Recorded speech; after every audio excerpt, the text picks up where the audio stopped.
It's time to enter the drone zone with me, James Drone, aka Pure Ambient Drone. So hit that subscribe button, tap that bell, and get ready to synth on. Hey there, Synthrones. You're looking at my new Behringer Synth Studio. That's right, I am building a Behringer only synth studio, and right now I have got quite a few of their synthesizers. I've got the Poly D, the DeepMind 12, and over here, the beautiful Odyssey. And I have some other ones as well that I have yet to even unpack. And if you keep up with my channel by hitting that subscribe button, guess what? You will see all of these synthesizers not only set up, but I will be doing some live jams with them as well. I decided that, you know what? I should put my money where my mouth is. I talk a lot about Behringer, and I just wanted to let all of you know that, yes, I do own their gear. And I had the Poly D in the past, and I really didn't give it a chance. You want to know why? Because sometimes we get so caught up in the big guns, if you will. I have all of these other synthesizers that cost far more than all of these. And in some cases, I have synthesizers that cost more than all of these combined. And you get caught up in the hype, you get caught up in the grandeur, and you spend more time on these bigger, expensive synthesizers, and you neglect some of the ones that are right in front of your face simply because they're different or they're not glorified as much as the high-priced synths. And the other reason is that I'm not really a no preset kind of guy, but you know what?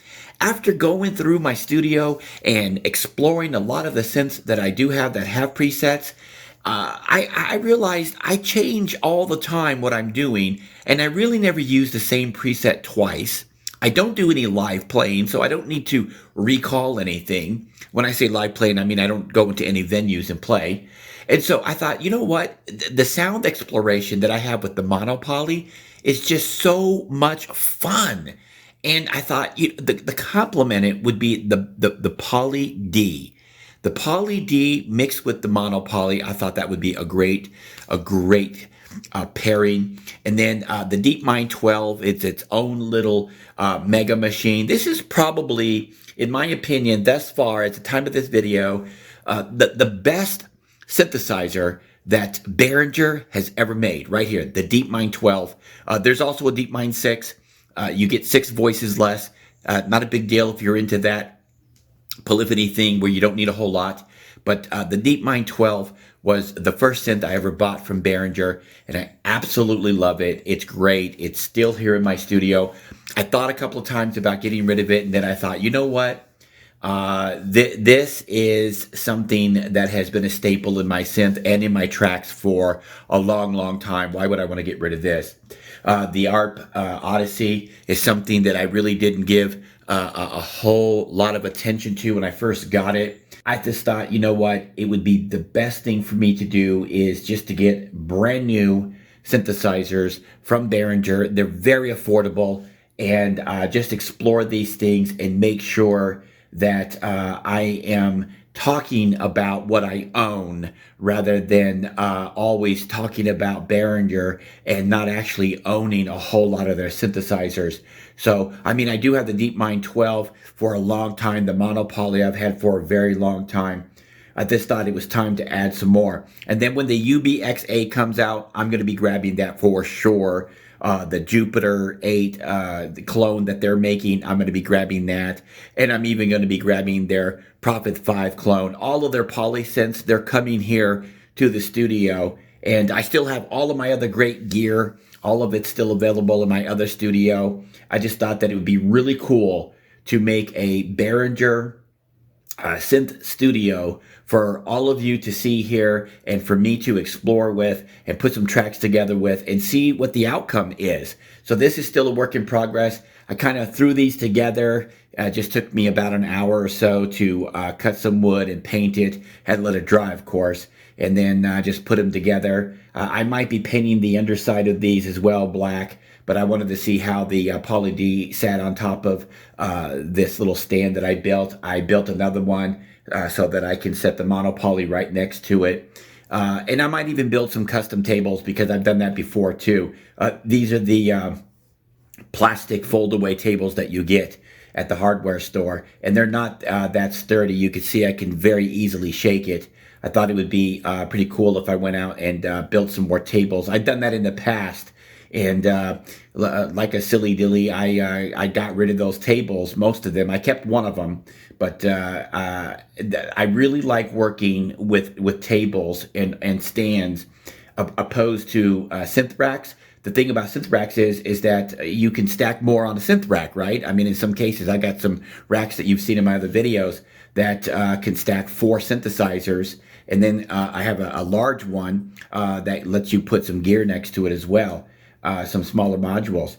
But I thought it would be interesting to show you what I'm working on because these are my synth adventures, and I've been talking a lot about Behringer because Behringer's been making all of the news, and the other synth companies are just becoming so expensive. It's almost crazy to be talking about a $3,000 plus synthesizer, the Iridium keyboard. It's mind-boggling. It's like I haven't even touched on that because who in my viewership wants to go out and buy a 3,000 plus synthesizer when there are so many other alternatives on the market and so many other people interested in what Behringer is doing. And if you've been following my channel for any time, you will know that I have been talking about Behringer from the day that I heard that they were going to be doing synthesizers. You can go all the way back on my channel and check out how many videos I have done, including with the DeepMind 12. I've done tracks with the DeepMind 12, so I've always been a big supporter of Behringer. I've always been a big believer in them. And I haven't always agreed with Behringer, okay? I haven't always saw eye to eye with everything that they do. And I know that every synth company, because you guys have to understand that I talk to a lot of people and a lot of people talk to me. And you know what? You learn after a time that no company is perfect, just like no person is perfect. And so you have to take the good with the bad, and you have to be willing to kind of just go to the middle ground and compromise and ask yourself, as a consumer, what do you need? What do you want? And I was surfing around one day on the internet. I don't even know if people use that word surfing anymore, but I was looking around, and I ran into a video by the artist Moby, and he was using a Behringer VC340 for vocoding. And it just blew my mind that this guy, who is a millionaire, a highly successful artist, and very talented, is using Behringer gear. And there's a lot of pros that are using Behringer gear. And I think that we just got to give Behringer some time to get the kinks worked out. And I know that there's a lot of negativity out there because I do read the comments.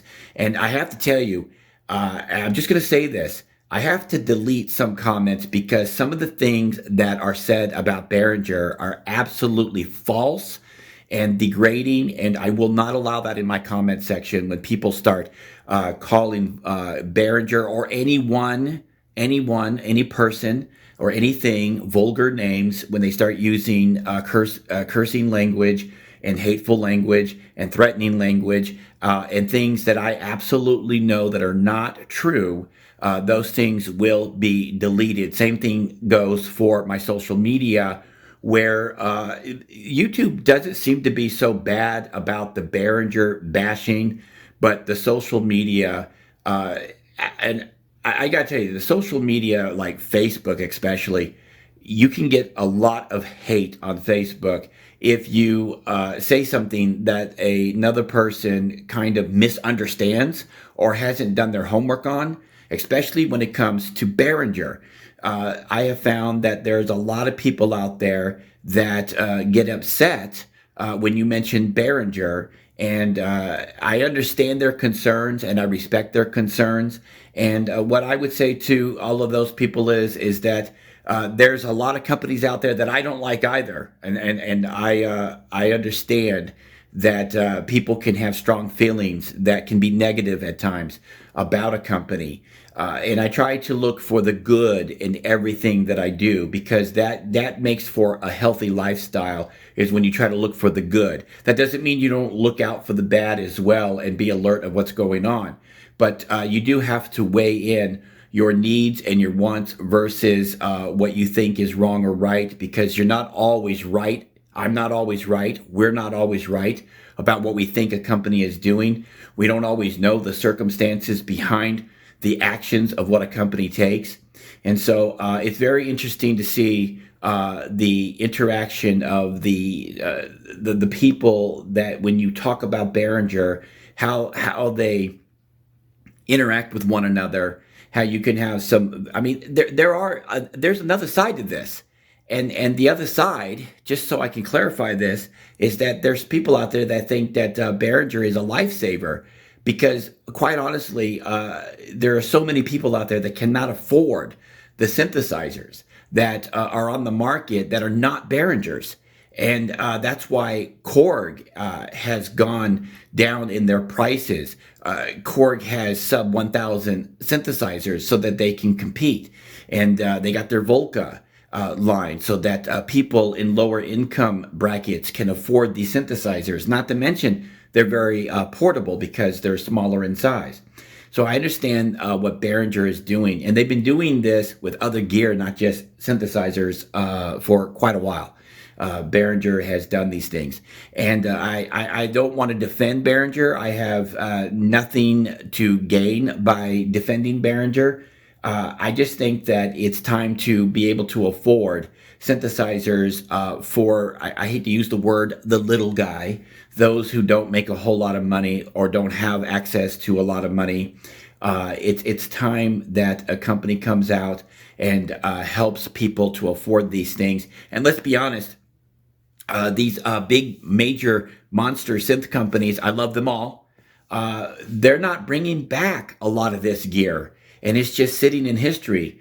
And I've explored with vintage synthesizers. I have gone the route of looking into older gear, and it's just a lot of problems. Older gear is just older, and it tends to break down, or it doesn't interface correctly with MIDI. No USB. There's all kinds of problems that you can circumvent. You can get around them, but it's just a mess. I had a Korg monopoly that I modded for MIDI, and I loved the thing, but I couldn't justify over $2,000 for this synth when a replica, a duplicate, a clone, whatever you want to call what Behringer's doing, was available for under $1,000. I think I paid $699 for mine. And it's like, okay, why am I spending $2,000? I think it was $2,200 plus the MIDI kit, plus the time to put it in. And to be honest with you, I don't think I did that great of a job installing the MIDI. All right. It was kind of a butcher job, if you ask me, simply because there was a lot of things that needed to be done to the casing that I'm not really skilled enough to do. And I didn't have the tools.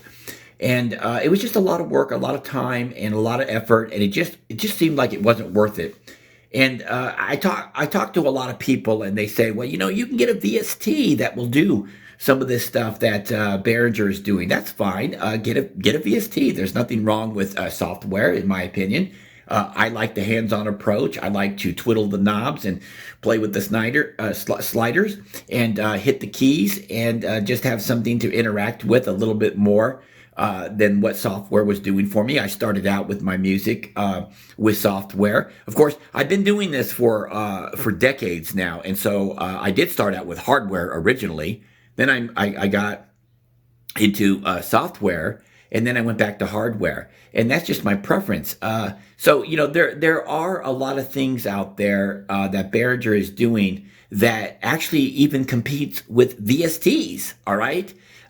There are software programs out there that cost as much money as a Behringer synthesizer, especially with their new line. They got all of these new synthesizers that they're teasing us with that are $99 and $49. That's what they're hoping that they're going to be selling for. That's the projected prices of these synths. And I just spent the last week talking about Behringer, and I'm going to be talking about Behringer a whole lot more because they are the ones that are making the news. They are the ones that we want to hear about. I'll be touching on the other stuff too. I'll even talk about the Iridium keyboard version, which there isn't a whole lot to talk about with that one, since it's just another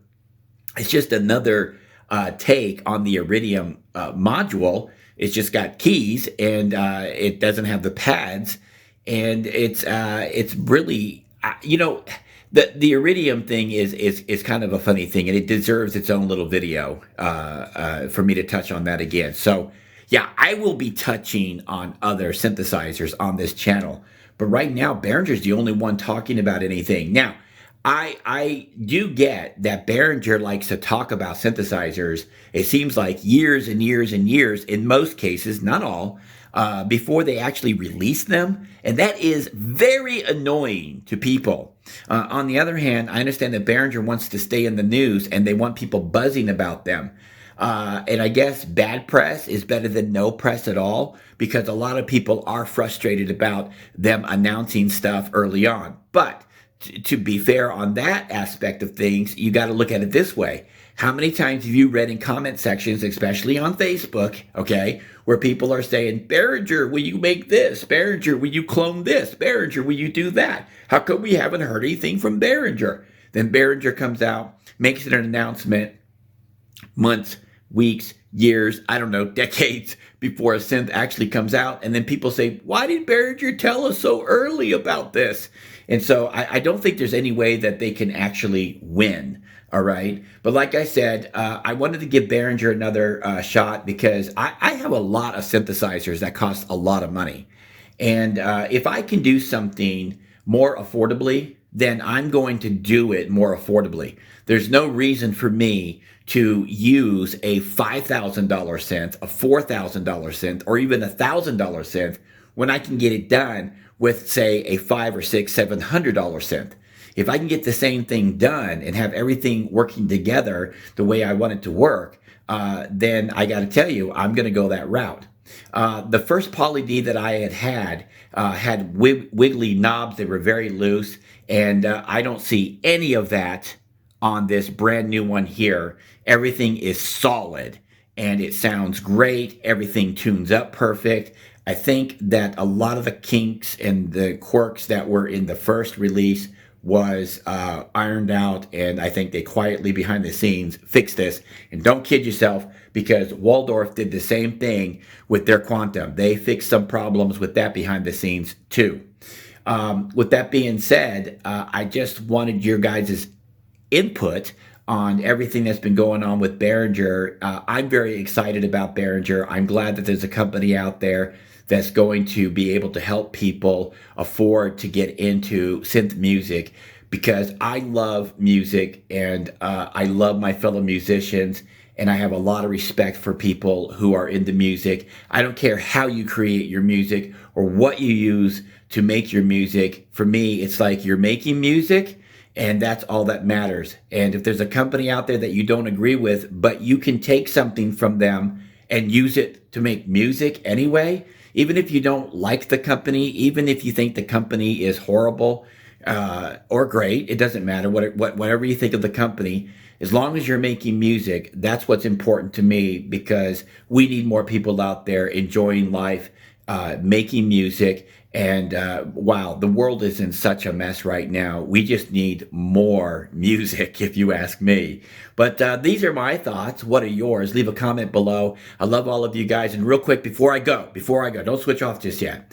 I got notified today, it was yesterday, that I reached 1,500,000 views on YouTube. And I am so grateful to all of you out there who have supported me and do support me over the years. You're messaging me on Facebook, keeping tabs with me on there, and sending me kind thoughts. I really, really, really appreciate all of the love and support that everyone has given me over the years. And like I said, I'm not here to teach anything to anybody. I'm here to learn from all of you. and to share with you my synth adventures. And I truly do care about everyone that I have touched and who have touched me through this channel and through social media. I want to thank all of you for that. But until next time, if you want more, hit that subscribe button and tap that bell. And above all, keep calm and synth on.